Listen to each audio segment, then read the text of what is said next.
Until this last month, I think we've imagined global trade wars as abstract affairs, white papers, press conferences, shipping containers stalled at ports. But Donald Trump's tariff policy, launched with the fanfare of economic nationalism, has now collided directly with the pockets of British pensioners, British homeowners, and the dreams of small businesses on both sides of the Atlantic. What was once a strategic realignment is proving to be an economic wrecking ball, with consequences that have rippled through markets, jobs, homes, and even annuities. And it doesn't matter whether there's a pause. Donald Trump insists that pause is only a pause, but the basics, the Trump's so-called reciprocal tariff regime, reintroduced with the zeal of a 19th century protectionist, has slapped a 10% blanket tariff on most imports to the US, with China facing much higher punitive rates. And this is a strategic gamble based on the notion that higher costs for foreign producers would force them to relocate to American soil and revive domestic manufacturing. But the reality is more chaotic. The 90-day pause on reciprocal tariffs has done little to allay fears, as global markets have already begun pricing in uncertainty, and key sectors like aluminium, steel, cars have seen tariffs of up to 25%, and the retaliatory measures have been swift. Beijing, for instance, imposed up to 125% on American imports, turning diplomacy into a commercial Cold War.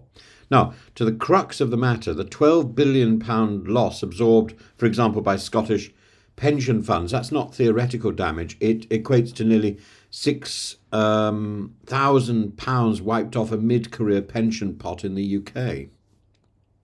Approximately 1.95 million Scottish workers, for example, contribute to these schemes, meaning the combined effect is vast and deeply personal.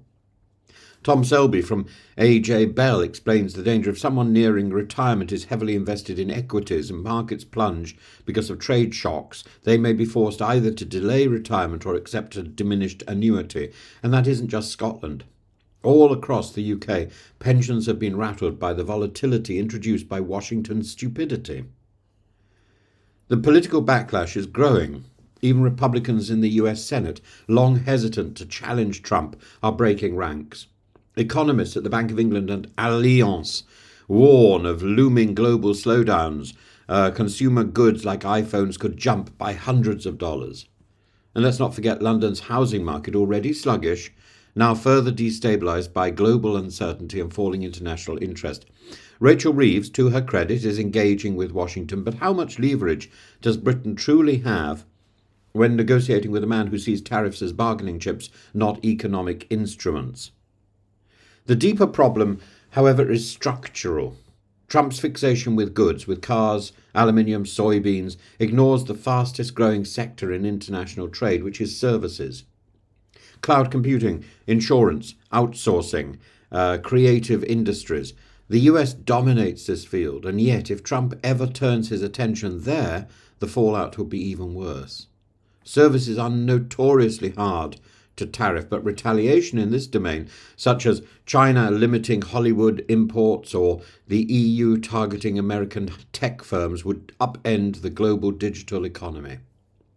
Moreover, Trump's protectionist dreams underestimate how modern supply chains work. You cannot simply bully Apple to manufacture iPhones entirely in Ohio. The global goods economy is now a mesh of transnational interdependencies, and tariffs don't dismantle this web, they tangle it. Trump's tariff tantrum is merely a policy, is not merely a policy misstep, it's a form of economic vandalism with real, measurable human costs. And from retirees in Sterling to small business owners in Kansas, this wave of trade hostility will prove disastrous, is proving disastrous.